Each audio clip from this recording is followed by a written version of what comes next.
It's day 6 and we left Phortse about an hour ago, but we've been faffing around up here sorting out water and no GoPro batteries. GoPro batteries. Yeah. Let's be real here. It started off a lot better than yesterday. We're an hour into the trek. We're 100% sure we're on the right trail. Down at Phortse, it was pretty chilly there this morning, hard frost, cold fingers and toes, but the sun's on our backs now. And I think we've got about another 6.5 hours of trekking ahead according to maps.me. Nobody can really tell us how long this trek's going to take, but we've got to go to Tare or Torre. Yeah, whichever one. Yeah. Well, we can't meet anyone else who's done it, so. And nobody else out on this trail apart from local people, and we really do feel like we're properly in the Himalayas now, not in the sort of trekkers Disney World. It's 10 o'clock now, we're at 4,280 meters. I just made the big schoolboy error of leaving the poles at the last stop, so I had to run down and then back up again. This is going to be the last we see of Phortse, I think. Porters saw me running up the mountain, started talking to me. I think it's the first time porters would speak to us, and they said it's about 4 hours to go. Just over there on the other side of the valley, you can see the main route that everybody takes on the west side. Well, all is good here.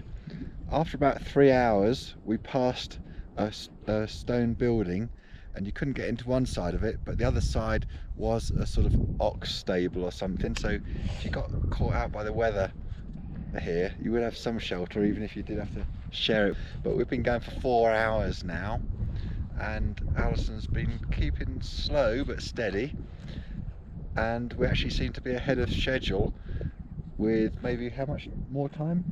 Maybe 2.5 hours more to go. Till 1:30 it says. Yeah, so we expect to get there at 1:30 at the moment, but maybe that's optimistic, but we're looking comfortable anyway, so it's all good. Been going for about 5 hours now, and it says we're at 4,381, and we've only really drunk just under 2 litres between us, so we're trying to finish off the water here. And because we haven't eaten for a while, we've decided to break into an emergency nature valley bar. Well, we couldn't have chosen a better place for lunch. It's well worth a 5-hour walk here to be here in the sunshine.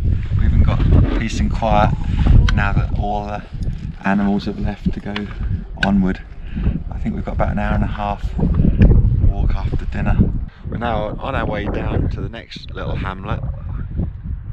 It's supposed to be only 100 meters lower, but it looks a bit lower than that. We've made a decision to go past Thor and Thar because we've only, well, it's 2 o'clock in the afternoon, and Alison was going really well until we got to a bit of path which had about a 500-foot drop on it, and a load of yaks came and she had to climb up the embankment to get away from the yaks. So she's a bit more unsettled now, and the route has changed slightly. It is a little bit more gnarly, but I'm pretty confident that we'll get to Nar before it gets dark, regardless of how steady we take it. It's now 3 o'clock. We've come to this fork in the path. You can go right and up the hill, or left and down. We've seen this on the map before, and there's also an arrow on the rock there, so we're going to go for the left option, and I think that we can see Nar up there in the distance. Maps.me is telling us we've got about another hour to go. We've dropped right down to the river. Hopefully we're going to see sight of the village soon once we get up here. The village is on the other side of this river, and we were really hoping there'd be a bridge here. Luckily there is, of sorts anyway. This is incredible. Alison's had a heck of a day. We've been walking since 7:10, and what is it now? Gone 4. 4:30 exactly. Alright, we're at 4,400 meters. This is our awesome room. Luckily this hostel was booked out solid yesterday, but today we're the only people staying in here, apart from the yak men that we saw coming up here. That's all the yaks are tethered up in the front garden, and down there it's a bit foggy and cloudy, but that's where we came from. No electric here. but we have got an indoor toilet. We're flipping so glad not to be sleeping outside. We had a lovely evening at Cholo View Lodge here, and we've woken up to sunshine again.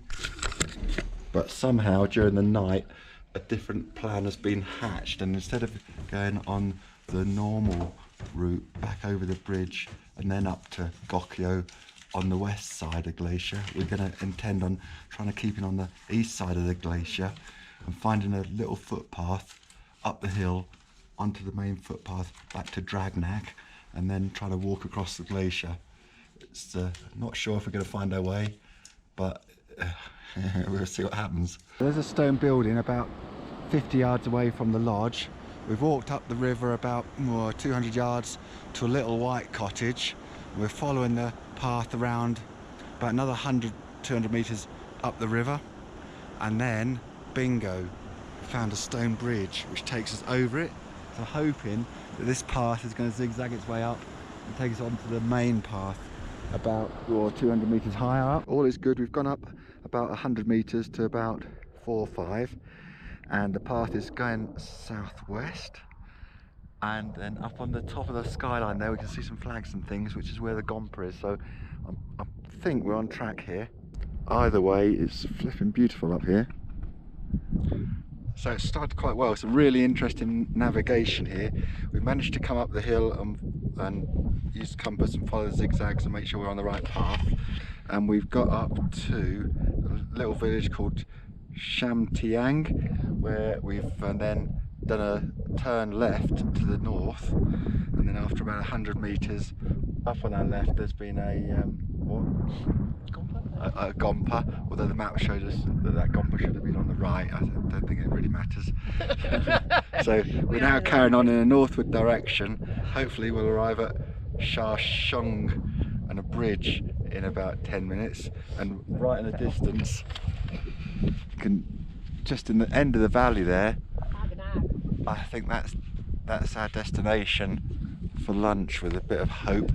We've been carrying on up the valley, and you could see on the other side, on the west side, that there were a number of really faint footpaths and tracks that you could follow, but they're much rougher than going on this east side. And up here, about just over 4,600 metres, there is a little crossing place where all the paths converge, and we've now got the final little bit up to the top, I think. So we've arrived at the Cholo Pass resort. That's Cholo Pass just behind it there. Hoping to get an awesome solar powered cup of coffee from here. Don't stare at this thing, whatever you do. We're going to go off sort of northwesterly up there.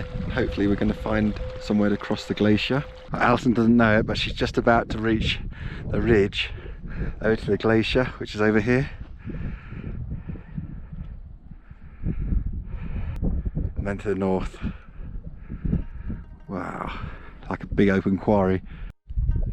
And if you don't believe in global warming, you should do by now.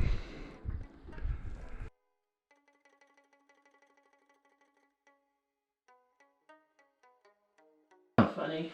So 4-hour epic over the glacier, rock falls and landslides, and we've made it to which hotel?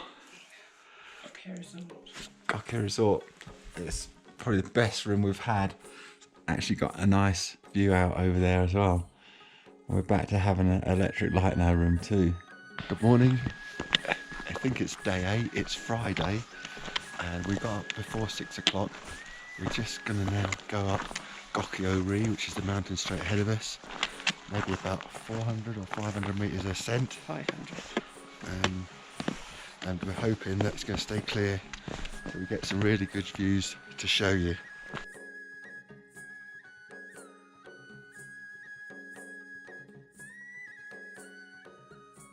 Anything to say? No, I have nothing to say.